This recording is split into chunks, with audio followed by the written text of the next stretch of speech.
할렐루야. 영국의 철학자 프란시스 베이컨이라는 사람이 인간의 유형을 분류하기를 곤충에 비유하여서 세 가지가 있다고 얘기했습니다. 첫째는 거미형의 인간입니다.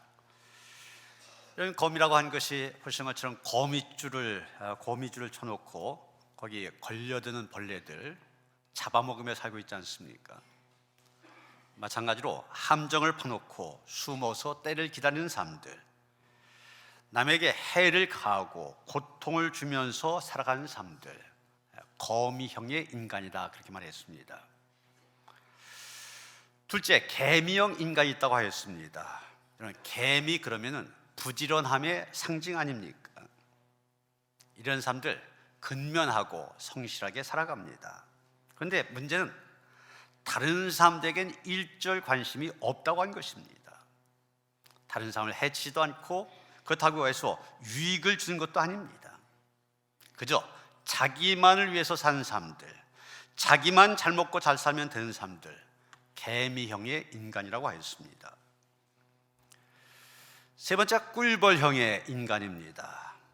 여러분, 이 꿀벌이 1kg의 벌꿀을 생산하기 위해서 거치는 꽃이 자그마치 400만 송이라고 그래요. 그리고 총 이동거리를 계산하면 140만 킬로, 약 지구 4바퀴를 도는 비행을 한다고 합니다.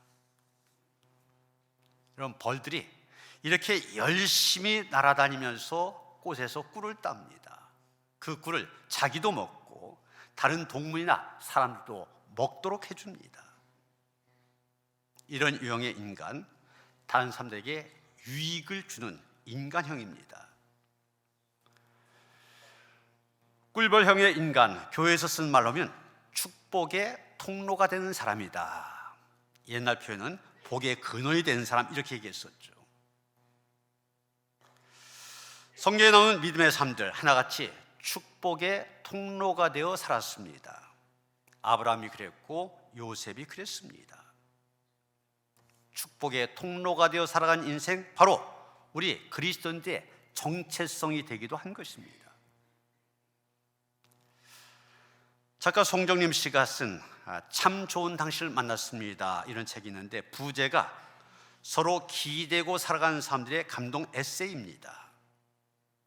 이 책에 당신은 축복의 통로입니다, 이런 제목으로 쓰여진 글이 있습니다. 나로 인해 누군가 행복할 수 있다면 그 얼마나 놀라운 축복입니까? 내가 해준 말 한마디 때문에, 내가 해준 작은 선물 때문에, 내가 베푼 작은 친절 때문에, 내가 감사한 작은 일들 때문에 누군가 행복할 수 있다면 우리는 인생을 살아갈 의미가 있습니다. 나의 작은 미소 때문에, 내가 나눈 작은 봉사 때문에, 내가 나눈 사랑 때문에, 내가 함께 해준 작은 일들 때문에 누군가 기뻐할 수 있다면 내일은 소망하며 살아갈 가치가 있습니다. 여러분, 오늘의 본문을 보면은 축복의 통로로 살아간 두 여인이 나오고 있습니다. 세례 요한의 어머니 엘리사벳과 예수의 어머니 마리아. 그들은 예수님의 오심을 구체적으로 잘 준비하여서 하나님의 뜻을 이 땅에 이루는 가장 중요한 축복의 통로가 되었습니다. 이 두 여인, 이제 우리가 맞이하게 되는 성탄의 주인공들이 아닙니다. 성탄의 주인공은 누가 뭐래도 예수 그리스도입니다. 그런데 한 가지 분명한 것은 주님이 오신 그 길목에서 가장 위대하게 쓰임받는 하나님의 도구였다는 사실, 부인할 수가 없습니다. 이 두 사람 여인입니다. 그 당시 시대적인 사회적인 상황을 보면 여자, 존재의 가치가 없는 사람들이었습니다. 사람을 셀 때 숫자에도 포함 안 시켰습니다. 요한복음 6장에 나온 오병이어 기적 사건 잘 알잖아요. 그 성경을 보면 여자와 아이를 빼고서 5,000명, 그렇게 말하고 있습니다. 그만큼 여자, 그러면 비천하시는 분이었습니다.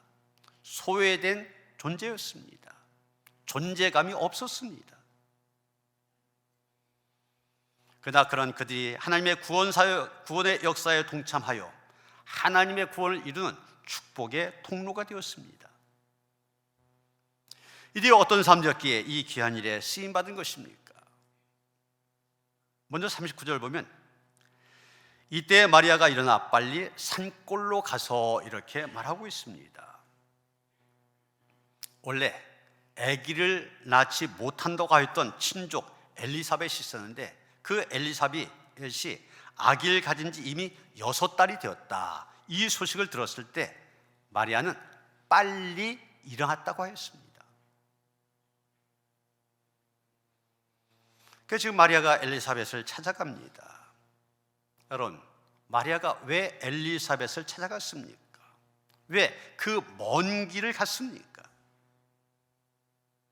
그녀가 살던 동네는 예수님의 고향 갈릴리 나사렛입니다.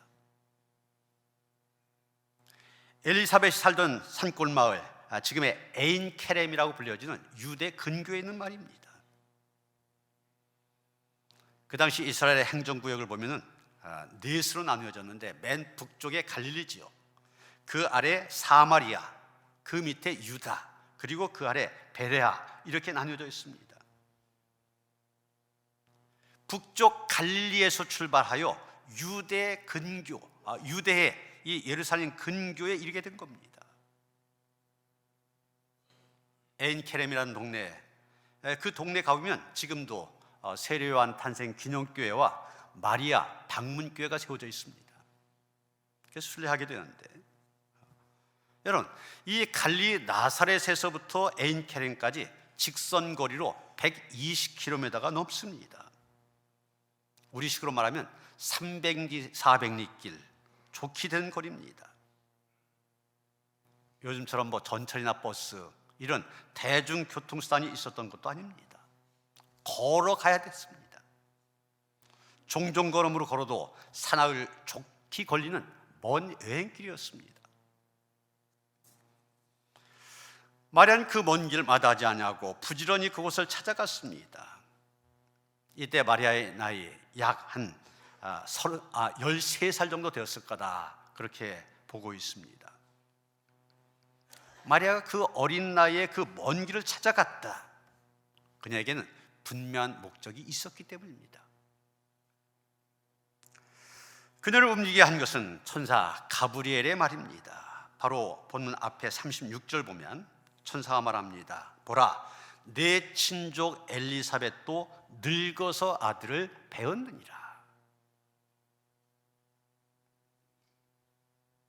불가능을 가능하게 하시는 하나님의 전능하심이 엘리사벳을 수태하게 한 지 벌써 6달이나 되었다. 이 소식을 듣고 마리아 가만히 앉아 있을 수 없었습니다. 하나님의 역사가 나타난 현장, 자기가 가서 직접 자신의 눈으로 확인하고 싶었습니다. 전능하신 하나님의 약속이 성취된 것 보고 싶었습니다. 엘리사벳에게 주신 놀라운 약속 어떻게 이루어졌는지 보고 싶었고, 동시에 자기에게 주신 하나님의 약속도 그와 함께 나누고 싶었습니다. 그래서 빨리 일어난 것입니다.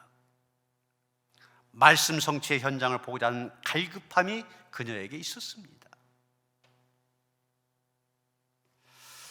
이런 마리아의 모습을 보면서 우리 자신을 다시 한번 돌아보게 됩니다. 우리 모두 복음의 기쁜 소식을 들은 사람들 아닙니까? 그런데 우리가 마리아처럼 우리가 들은 이 기쁜 소식 전하기 위해서 얼마나 빨리 일어나려고 하는가? 요한복음 1장이면 원래 세례 요한의 제자 중에 하나였던 안드레가 요한의 소개로 다른 한 명과 함께 예수님을 따르게 됩니다. 예수님을 따르기로 결심한 그날 밤새도록 주님과 함께 지냈습니다. 여러분, 예수님과 하룻밤을 보내고 난 다음 그들에게 과연 어떤 일이 일어났습니까? 그들의 눈이 열렸습니다. 그대의 심령이 뜨거워졌습니다. 특히 이 요한복음 1장 40절 이하에 안드레의 모습이 자세하게 기록되어 있는데, 안드레는 자기가 그렇게 고대하던 메시아를 만남으로 역사상 최초로 예수 그리스도를 주님으로 영접한 사람이 되었습니다. 그는 가장 먼저 예수님의 제자가 되었습니다. 그런데 여러분, 예수님을 만난 후에 그가 어떻게 행동합니까? 예수님을 만나고 예수님을 영접하고 예수님의 제자가 된 일에 얼마나 흥분했던지 날이 새자마자 자기 형 베드로에게 달려갑니다. 그리고 우리가 메시아를 만났다 증거합니다.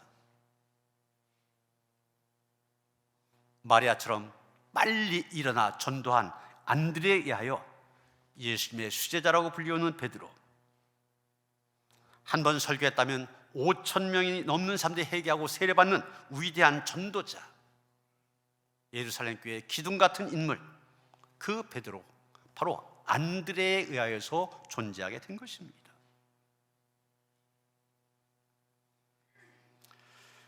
미국의 한 상원의원이 벨기에 대사를 집에 초청하면서 아버지에게 부탁을 합니다.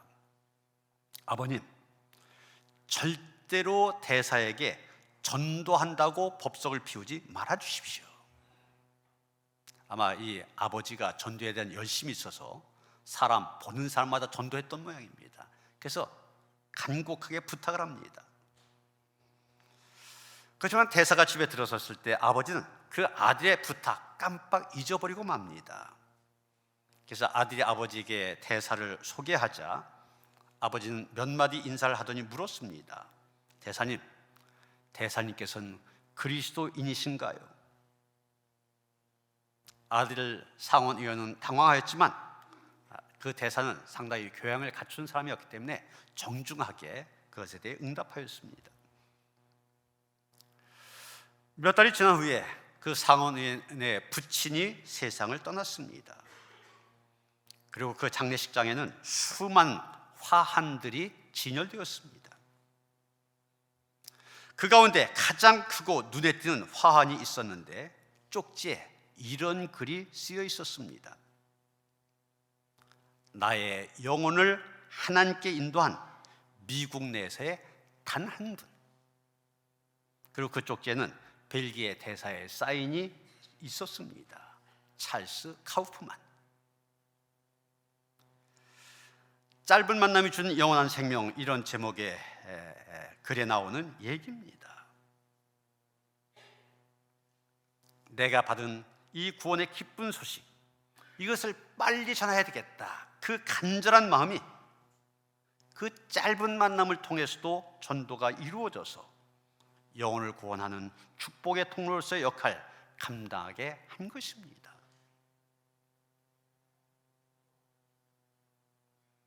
마리아가 그랬고 우리 안에도 이런 모습이 있어야 됩니다. 그 다음 44절에 가서 보면은 마리아가 엘리사벳을 문안할 때, 보라, 내 문안하는 소리가 내 귀에 들릴 때 아이가 내 복중에서 기쁨으로 뛰놀았도다, 이렇게 말하고 있습니다. 마리아가 찾아와서 인사할 때 엘리사벳이 그 인사하는 것에 대답도 하기 전에 뱃속에 있는 태아가 먼저 뛰면서 환영을 했다는 것입니다. 이런 아이가 뱃속에서 움직이는 것, 태동이라고 그렇게 얘기하죠. 이것은 매우 자연스러운 일입니다. 뱃속에서 아이가 커갈수록 태동도 더 많아지고 더 활발해집니다. 아이가 태동할 때 부모는 손을 얹어 아이의 태동을 느끼면서 즐거워합니다. 그런데 지금 우리가 읽은 이 성경에서 태동의 의미는 달랐습니다. 아이가 엘리사벳의 뱃속에서 기쁨으로 뛰놀았습니다. 그런데 이 아이, 단순히 자기의 몸을 뒤척이기 위하여 움직인 것이 아니었습니다. 아이가 엄마의 뱃속에서 뛰놀았던 것은 이 아이에게 기쁨이 있었기 때문이었습니다. 지금 이 엘리사벳의 뱃속에서 자라고 있는 아이 누굽니까? 위대한 선자가 될 세례 요한이었습니다. 세례 요한의 사명은 메시아보다 앞서 와서 메시아의 길을 준비하며 또한 모든 사람들에게 메시아를 증거하는 일이었습니다.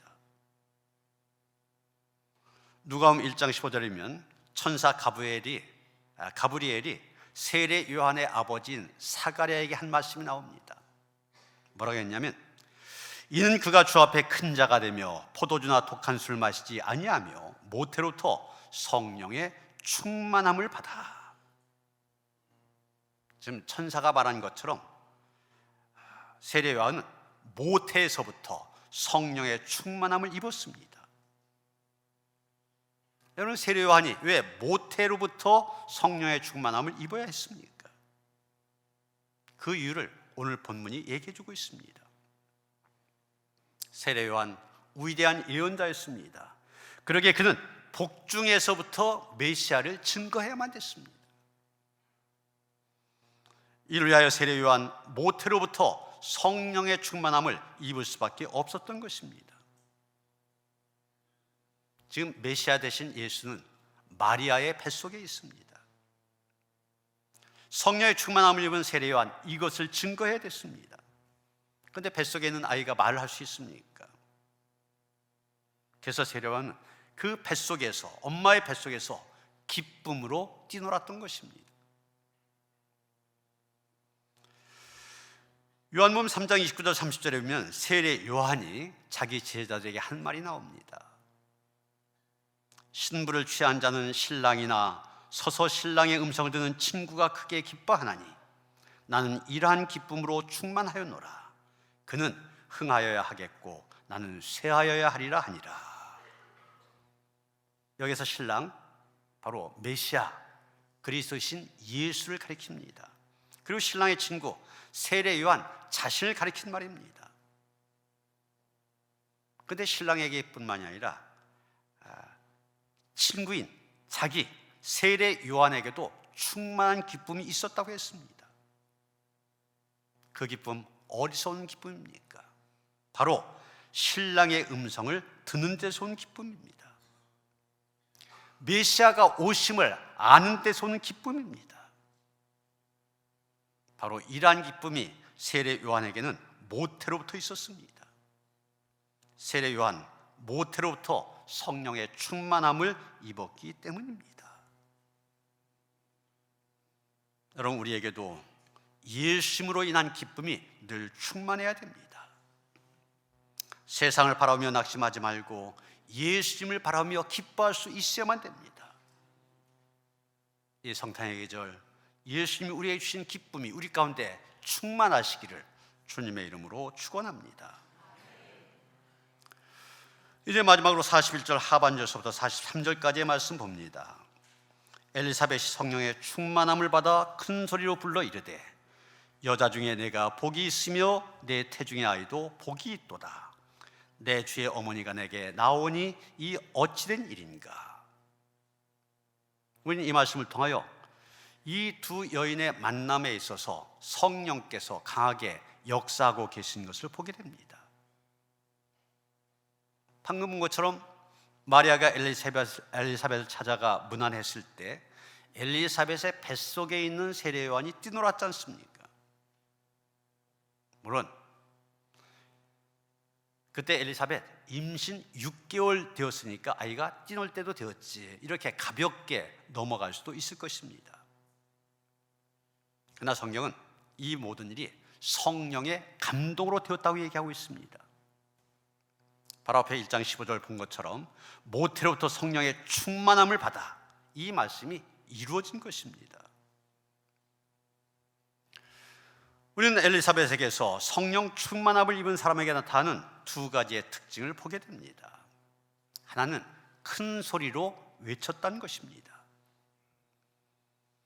마리아가 인사를 할 때 엘리사벳, 지금 마리아가 임신했다는 사실을 알고 42절 보면 내가 복이 있으며 내 태중의 아이도 복이 있도다, 그렇게 큰 소리로 외쳤다고 하였습니다. 여러분, 이때 마리아는, 엘리사벳은 6개월이나 되었지만 마리아는 임신 초기였습니다. 그냥 봐갖고는 임신했다는 사실 알기 어렵습니다. 그런데 성령께서 알게 해주신 것입니다. 알았을 때 가만히 있을 수 없었습니다. 크게 외쳤습니다. 여러분, 신약성경 27권 가운데 누가가 썼다는 책이 2권입니다. 바로 누가복음과 사도행전 2권인데, 이 2권의 책을 보면은 성령으로 충만함을 받는 것, 그 일이 큰 소리의 외침으로 이어진 것을 보게 됩니다. 오늘 보면 41절, 엘리사벳이 성령 충만함을 받은 다음에 큰 소리로 외쳤다 했지 않습니까? 좀 뒤에 67절에 가서 보면 엘리사벳이 성령 충만함을 받은 후에 예언을 말합니다.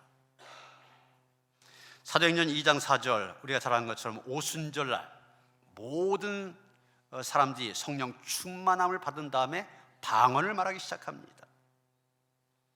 4장 8절 가서 보면 베드로가 성령 충만한 다음에 말하고, 31절 가서 보면 모든 사람들이 성령 충만을 받은 후에 담대하게 하나님의 말씀을 전했다고 했습니다. 10장 44절에 가서 보면 성령이 이방인들에게 임한 다음에 그들이 다른 언어로 말하였다고 하였습니다.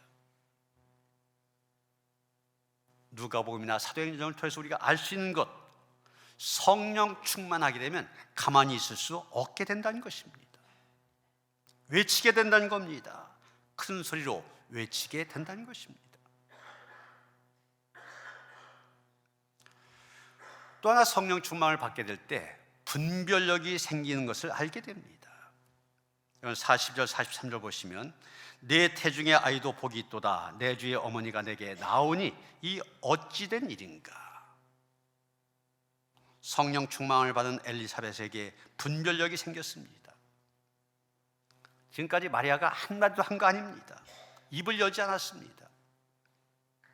마리아가 앉아서 자기에게 일어났던 일 설명하기도 전에 마리아에게 무슨 일이 나는지 성령으로 알아봤던 것입니다. 여러분, 마리아에게는 수태고지라고 그러죠. 천사가 와서 그에게 아기 뵌 것을 얘기해 줬습니다.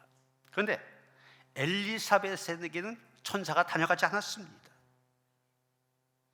그런데도 엘리사벳은 이 마리아의 뱃속에 있는 아이 주님이신 것을 알았고, 마리아가 주님의 모친인 것을 알아봤습니다. 우리가 살아가면서 바른 분별력을 갖는 것 중요합니다. 여러분, 솔로몬이 이스라엘 왕이 된 다음에 첫 번째로 한 기도가 무엇입니까?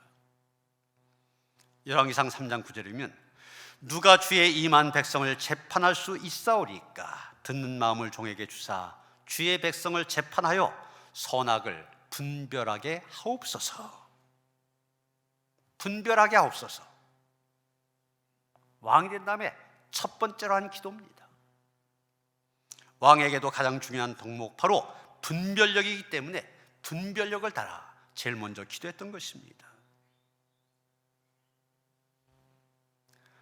아내의 말의 실제 뜻, 이런 제목의 글이 있습니다. 그 요지는 아내가 하는 말에는 숨어있는 뜻이 있다. 그러니까 잘 분별해야 된다는 겁니다. 예를 들면 아내가 우리 얘기 좀 해요 그럽니다. 무슨 뜻이냐? 아내 마음속에 불만이 있다는 뜻이래. 또 차에 먼지가 많던데 이렇게 말하면 빨리 나가서 세차하라, 이런 뜻이랍니다. 또 아내가 자기 나 사랑해 이렇게 말하면 그 말은 나 사고 싶은 게 생겼어, 이렇게 이해하면 된대. 그렇다면 마음대로 해요 이렇게 말하면 그 말 속에 어떤 뜻이 담겨 있겠습니까? 마음대로 해요, 입으로는 얘기하지만 마음대로 하기만 해봐라, 이런 뜻이 담겨 있대. 정말 아내가 입으로 마음대로 하라고 했다고 해서 그대로 했다가는 밥을 못 얻어 먹든지 집안에서 전쟁이 일어나든지 그런 결과가 올 겁니다. 여러분, 이렇게 사람의 말에는 크고 작은 의미가 들어 있습니다. 우리가 대화를 잘하려면 그 숨어 있는 뜻을 빨리 파악해야만 됩니다. 아내에게 인정받고 사랑받으려면, 평화로운 가정을 원한다면 그 아내의 말에 담겨있는 의미를 빨리 분별해야 된다. 이게 요지입니다. 우리가 신앙생활 잘하려면 잘 분별해야 됩니다. 옳고 그름 분별할 줄 알아야 됩니다. 진짜와 가짜도 잘 분별해야만 됩니다. 무엇보다도 나를 향한 하나님의 뜻이 무엇인지 분별해야만 됩니다. 여기 신천지에서는 매년 10월, 11월 되면은 성경 공부를 시킨 다음에 수료식을 하는데, 저게 지금 수료식 하는 광경이에요. 보통 10만 명이 넘게 모여야 돼요. 수료생이. 2019년도에 수료생이 10만 3,764명, 그리고 20년, 21년 이제 코로나 때문에 안 했었고, 22년 10만 6,186명, 23년 10만 8,084명, 올해는 11만 1,628명. 그래서 11만 명이 넘는 수료생을 배출한 것은 전무후무한 자랑스럽게 기사를 냈습니다. 작년 같은 경우는 대학 교수가 수료했다고 그 교수가 간증하는 그런 기사까지 내보냈습니다. 참 안타까운 일 아닙니까? 대학 교수면 뭐해요? 어느 것이 진리고 어느 것이 거짓인지 그 분별도 못하는데, 매년 10만 명이 넘는 사람들이 분별력이 없다 보니 거짓에 속고 있다고 하는 건 안타까운 일입니다. 우리가 성령 충만할 때 제대로 분별할 수 있습니다. 제대로 분별할 때 우리는 축복의 통로가 되어 살아갈 수가 있습니다. 이런 신천지나 이단에 빠진 사람들, 그 한 사람으로 인해서 가정 전체가 파괴되고 다른 사람들이 어려움을 겪잖아요. 그건 축복의 통로가 아닙니다. 저주의 통로가 되는 거예요. 사랑하는 성도 여러분, 다시 말씀드리지만 축복의 통로가 되어 사는 것, 바로 우리 그리스도인들의 정체성입니다. 마리아와 엘리사벳처럼 복음을 전하는 일, 죽어가는 영혼을 구원하는 일에 재빨라야 되고, 우리 안에 기쁨이 충만하여 그것을 다른 사람들에게 흘려보내고, 성령 충만 가운데 거할 때 우리 모두가 축복의 통로가 되어 살아가게 될 줄 믿습니다. 그런 우리의 모두의 모습 있어지기를 주님의 이름으로 축원합니다. 하나님, 구원의 기쁜 소식을 듣고 이 자리에 나와 하나님 예배할 수 있게 하시니 감사드립니다. 우리를 부르신 것, 하나님의 백성 삼아 주신 것, 그리스도의 제자가 되게 하신 것, 우리가 있는 그곳, 가정이든 직장이든 그 있는 곳에서 우리로 하여금 축복의 통로가 되어 살아가기 위해서인 줄 믿습니다. 하나님, 이 사명 잘 감당할 수 있도록 우리에게 은혜를 더하여 주시옵소서. 성령 충만함으로 함께 하시옵소서. 예수 그리스도 이름 받들어 기도하여 싸움나이다. 아멘.